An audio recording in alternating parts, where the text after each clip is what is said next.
Hello everybody, welcome to this latest episode of Skipton Talks. Now I'm delighted to welcome Lisa and John Stones from Mortgage First. Welcome to Skipton. Thank you. Thanks for coming up. How has your day been so far today? It's been great. We've had a little tour of the offices, we've had some lunch, it's been fantastic, met some of the team. So yeah, really great to see behind the curtains. I hope that I don't ruin the rest of the day, so fingers crossed this all goes according to plan. First of all, let's kind of set the scene for everybody watching. So kick us off with a proper introduction of yourselves and tell us a bit about your roles within the firm. I'll start. Like I say, John Stones, Managing Director. I set Mortgage First up back in 2008 with me as a one-man band. Me and Lisa are husband and wife. At the point when I started the firm, we'd not even started dating at that point, so that's how long we've been going. But yeah, we've grown it from me as a one-man band to there's about 85 of us currently, I think. I lose track a little bit, but nationwide brokerage, advisors all over the country. And obviously I'm John's wife, Lisa Stones. My role is Operations Director. I joined the business 10 years ago, no industry experience whatsoever, never been a broker. She says that's the point where it took off. That is the point where the business really started. That is the point the business took off because, but it did. It allowed John to step back we could really grow the business together. Okay. And here we are today with a sizable team now. So. Right, good. And things going well so far? Yeah, it's ups and downs lately, but I think that's just the mortgage market in general. So I guess quarter one was a bit of a challenge up until... Quarter one was great, certainly for to the back end of it. It seems to be quarter two a little bit where it's slipped off. With the rate withdrawals and increases. Yeah, I think it was just very hard work. We were talking about it earlier. I think you look at it as a whole and average it all out, it's pretty good, but there's already been quite lots of peaks and troughs and we're only in mid-May. Yeah. Well, let's bring it up to date. So how things are generally across the sectors in which you work in at the moment? Yeah, I mean, like I say, for us as a business, it's already been an interesting year. Like I say, you asked that question 2 months ago. We'd be popping the champagne corks and celebrating the record quarters and record months that I think everybody had. It's quieting down a little bit, but as always, the demand is always there. It just quieting down a little bit. I think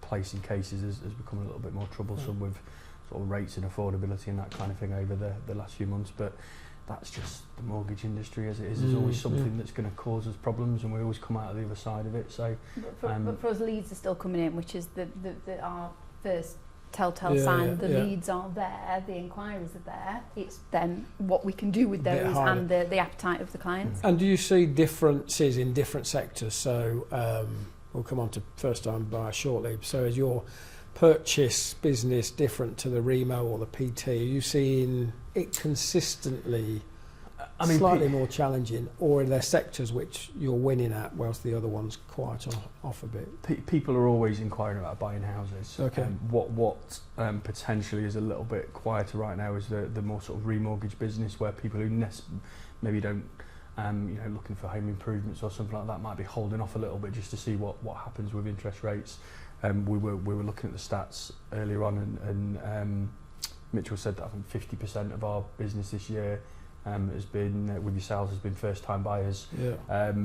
Over 85% LTV, I think he said. So that sector of the market still seems to be sort of flying more than ever, which is always good to see. Okay. So let's continue that theme and let's talk a bit about first time buyers. Our purpose at Skipton is about enabling home ownership. In particular, first-time buyers. How does that match with your strategy from a business perspective? I mean, first-time buyers for us and any brokerage, they're our most valuable clients. They are the ones that need that advice more than anybody else. And if we do the job well, they become loyal. They become lifelong clients. We were talking about one the other day that was a client of John's when he was advising 20 years ago. They're still a client of Mortgage First. and we've been on that journey with them, so they are so valuable. You know, we have a duty of care to make sure we're selling the additional products, the life insurance, the home insurance, so they are a very valuable customer to us, that if we do a good job and it's not transactional, become a lifelong client. So they are a massive part of our business strategy, aren't they? They are, and I think as a business, how we have grown over the years from me as a one-man band is internet generated leads, and predominantly the type of people who are going online looking for mortgage advice will be people who are, you know, are inexperienced at it, first-time buyers. So, you know, a massive, like I just said, 50% of the new business this year is first-time buyers, and that's a large portion of that is probably because of the ways that we're generating them, that they're going to be the typical clients. So yeah, perfectly aligns with what we're doing. Let's stick with first-time buyers, and I'm interested in your point about where they come from, where do you originate them from. Typically, where do you find the first-time buyer clients come from nowadays? I mean, it will generally be through, well, actually, two ways. The first way will be sort of the internet-generated leads, whether that is sort of SEO, pay-per-click, or whether that's social media advertising, that kind of thing. Also word of mouth, because we were talking about it earlier on.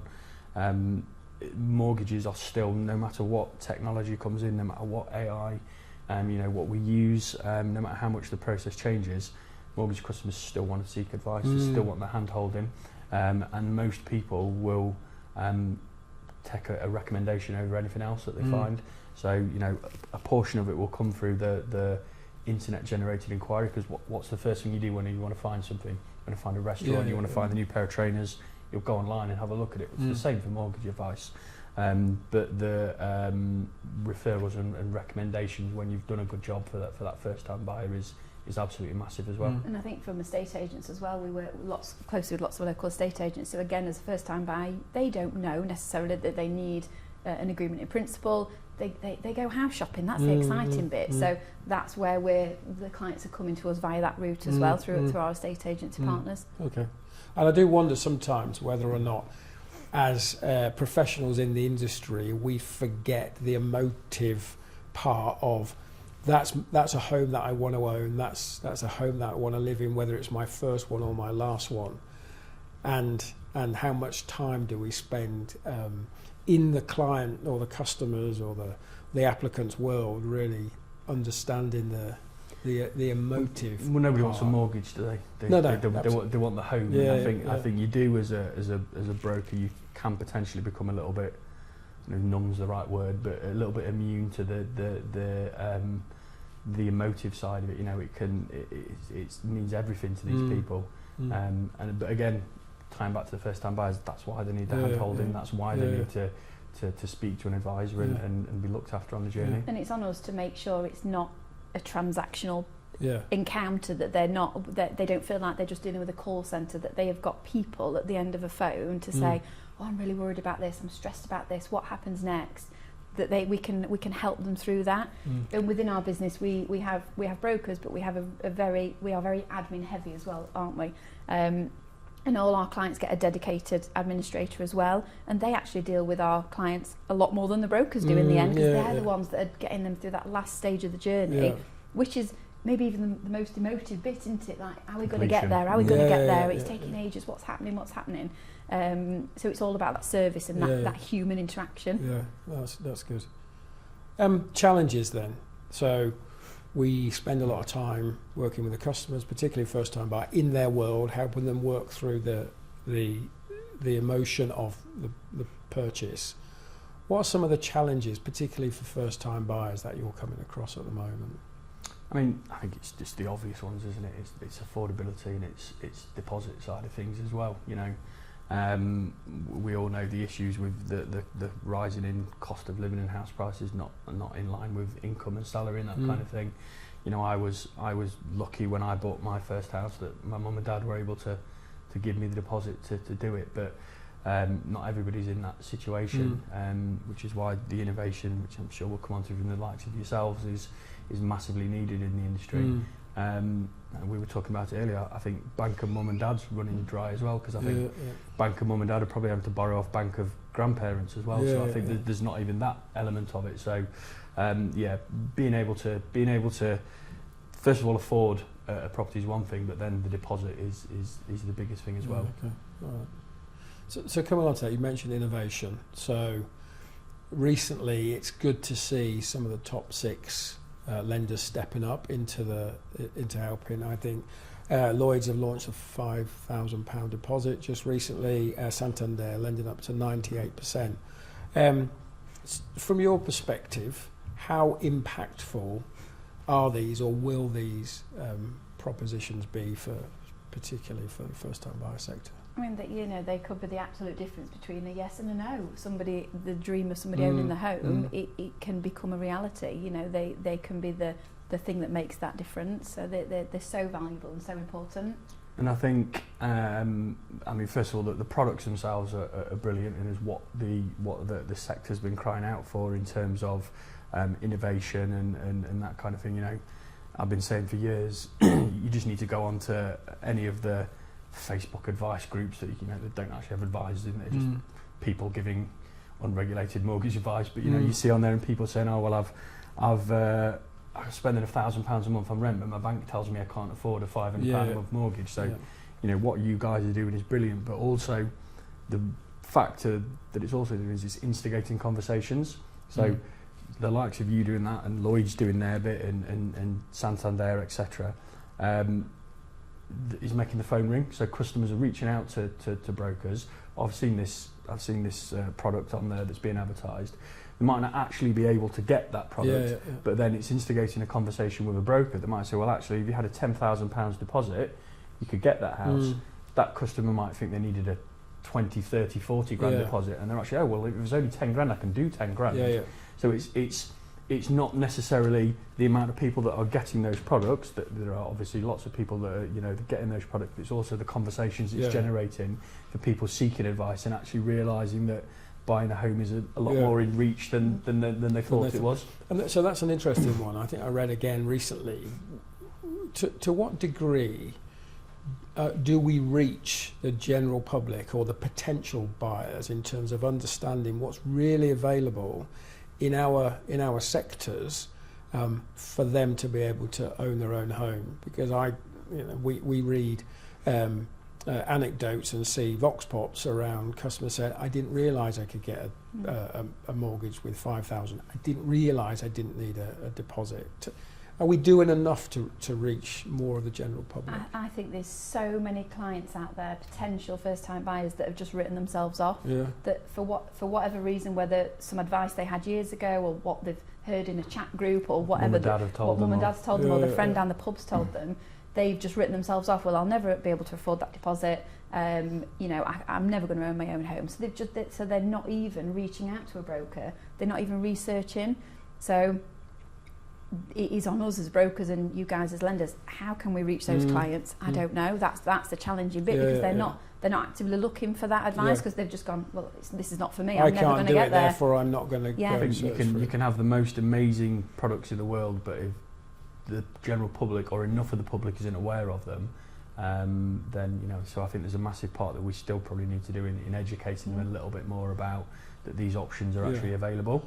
And you know, brokers are so busy with, you know, transacting the, you know, arranging the business, that actually sometimes it can get missed, that education piece of the customers is really important. So who's that on then? So who all of us should be industry. All of us, lenders and Absolutely, brokers and trade bodies and government and so on. We're an and so industry, forth. aren't we? We're not separate entities. We're all interlinked together. Because if clients aren't searching for them, they aren't searching that in Google or in ChatGPT. They're not actively looking for mortgage advice or for a mortgage product. So we need to put it in front of them without them realising it. So it's how we do that. You know, that's a bigger industry. That's not just on us or just on you, is it? That's a collective. And like you said before, people don't necessarily want a mortgage. They want to own the home. They want to live in the home, and we enable a vehicle to enable them. We were saying it earlier on. You know, a lot of the time it's not even about interest rate anymore. You're not searching who's got the best interest rate. You're searching for what lender can meet that nuance of criteria that client's got. Because most people have, you know, if they haven't got any criteria quirks, they're probably just going directly to it online and doing it themselves. So those that are needing advice generally will have some kind of quirk. So it's more about finding what lender can actually will tick the box of that criteria, and then we'll see what rates that they've got. Okay. Just going back to innovation, it would be remiss of me not to ask a question about. So our track record product is 3 years old this month. It doesn't seem like yesterday since we launched it. So we mentioned some of the top 6 bringing out products specifically designed for first-time buyers. Do you think there's still a need and a market for the more innovative products like track record for underserved sectors, or do you think it's kind of mainstream? No, I think absolutely. I think you guys. I can't believe it was 3 years ago actually, but you guys were probably the first to stick your head up in terms of doing that. And I know for a fact from speaking to people, I think you probably hoped a few of the others would come along at that point with you. Yeah. It's great to see that some of the others are, but there's still a massive hole in that sense in terms of. There's a lot of people just want the low-hanging fruit in terms of 3.5 times income and 20% deposit and that kind of thing. But that isn't the world anymore. That isn't the typical customer. So I think there's still a lot more that can be done. Like I say, there's some great innovations out there. There's some great options, but I think it needs it to become more of the norm for that kind of thing, rather than being a bit of an outlier if you're trying to do something like that. And what's the saying? If you do what you've always done, you'll get what you've always got. And I think if lenders just continue to lend in the same way they always have done, we live in such a different world now. People earn differently, people spend differently, people, aspire to, have different things. So the types of mortgages they could get or want need to evolve and change with the way that we're all living now. So we can't just do what we've always done, can we? So your request to lenders is continue to innovate, continue to work through. We're not innovating, we're just standing still, really, aren't we? And a lot of the industry is still the same as when I first started advising 20 odd years ago. I think everybody just needs to keep driving forward. Continue to press. I read somewhere last year, I think, that if you're buying your first home now, you're probably going through the same process as your grandparents did. And that in itself is a concern, I think, and the call for innovation from the start to the completion of the customer journey, for want of a better phrase, has never been more needed. Absolutely. We'll switch topics. We'll go back to affordability, and we've just released our 4th iteration of the Skipton Group Affordability Index. I've got some stats on here, so I'm going to read the card. So in Bolsover, I believe is local where we live, local authority, Bolsover is 246th most affordable local authority out of 363 local authorities. So that's kind of you're on the higher end of least affordability in the country. So the kind of question which springs to mind is, how do you see, you have nationwide coverage in your business model, right? So do you see clients choosing where they live based on their local affordability? Do you see them moving out of local authorities because that one's more affordable versus the one they're currently living in now? I mean, being honest, I don't see it as a regular trend. Undoubtedly, there will be people who are, I've got friends myself I know who have moved areas because of, it's a little bit more affordable. But we did ourselves. The area that Lisa wanted to live in, unfortunately, our budget didn't stretch to. But then we found a lovely house somewhere else. So you do base it based on the kind of affordability of the area. I think the last few years have made people a bit more cautious as well in terms of what they're doing, cost of living and everything going up. So whilst it's not a trend that we're probably seeing as a business, undoubtedly I know of instances of it, and I just generally think as a public and as a nation, we have probably got a little bit more sensible. You don't see as many people. I remember back in the day, the question used to be, what's the maximum I can borrow? I want to max my budget out. I want to, and I'll stretch it a little bit further if I have to. I don't think you quite see as much as that anymore. I think people they want to know what their maximum budget is, and then they're probably pitching at about 10% less than that because they I think the last few years has scared them in terms of rates going up, in terms of energy prices going up, the cost of food going up, everything. I think probably as a population we've probably just been a little bit more cautious in terms of where we're doing it, which would reflect into people probably looking at where is a little bit cheaper to live and maybe pitching it that way. But then there'll be the other side of it where people do still want to live in an expensive area, a more desirable area, and they know it's going to take them longer to be able to own a home there. So you know get the worst house in the best area, as my dad always used to say. Yeah. So they save. They know they've got to save for longer, and they just accept that, and that's, you know, the average age of a first time buyer now is what, 34, you know, so are all these factors playing into that people are happy to wait to live where they want to live. So there's not yet any trends which are saying I want to buy now, my 20s, therefore I'm going to have to move 10 miles away into that local authority, versus staying put and saving for a bit longer. Absolutely, I think so, yeah. Okay. Turning the tables. So, is there anything you would change or challenge, either from a lender perspective, sector, or from a broker perspective? So, it's a kind of broad question. Is there anything that's there on your desk every day, saying, "I wish we could do this," or "I wish we didn't do that"? I mean, I think from our point of view. We've kind of come onto it a little bit already, but for me it's the kind of education piece of the customers. I think that's a real key part of it as well. And I think starting the education earlier, we were talking about it. Lisa and us as a business do a lot of stuff with educating kids in school in terms of mortgages and borrowing, and how decisions you make when you're 15, 16 can then come to mess you up when you're 22 and you want to buy your first property. So for me, I think it's working together as an industry to better educate the public around when they're a young age, but also around the products and the things that are we all know what's available, but that's because we're in the industry every day and that kind of thing. So I think working to educate the public better in terms of what's available and what your mortgage options are, and the risks you take when you do things with when you're a little bit younger is a big thing that I would like to see more of. And there's, like I say, Lisa's doing stuff, there's other people in the industry doing great stuff as well, but I think there's a lot more we could do just to should ultimately make our lives easier as lenders, as brokers, if there's a better understanding of mortgages and how it works, and you know, we were just looking at some stuff on swap rates and all that kind of thing. I think there's a better education of the public would be a massive help to us as an industry.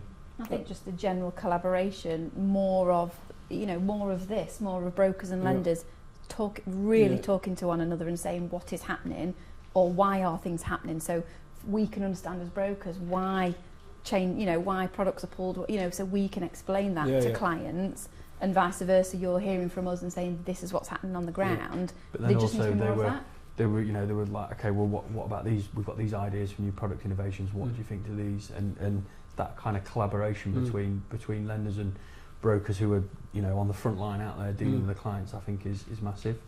So that's on all of us to work better together to reach more potential, to work together better and to reach more. Absolutely. Educate and reach more. That's it. And then what we talked about earlier, we're then potentially between us reaching those clients that have written themselves off. I'm never going to own a home. Yeah. We're tapping into them and getting into them early on in the journey, so that we can potentially help them. Okay, good.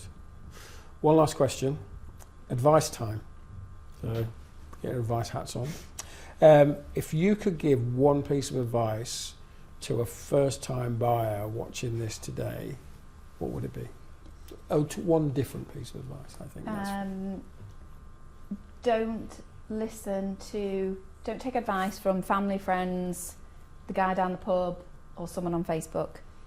They are not giving you the right advice. Just because that mortgage was right for them, just because back in their day this happened, it's a whole new world, and that's potentially stopping people from making that move because they've heard someone's told them something or got in their ear and it's stopped them from reaching out. So don't listen to people down the pub. Make that next step yourself and ask somebody who's qualified to give the advice. And that the advice that your family member or your friend had was probably absolutely right for them, could be the complete opposite for the advice that you need, so don't listen to them. Okay. That'd be my advice. Speak to a broker. ideally mortgage first, but other brokers are available. Cheap plug. Speak to a broker as early as possible in the Okay. process. I think the quicker you are armed with the facts, and that you are, there's no point going out and finding your dream house, as frighteningly happens all the time. Found my dream house, I've made an offer, then they start looking at mortgage options and find that they can't afford it or they can't get it. Speak to a broker as early as possible in the process to make sure that you're armed with the facts and that you're fishing in the right ponds. Perfect. Thank you very much for your time today. I've really enjoyed the conversation. And thank you for taking the time to watch this episode of Skipton Talks. Thank you.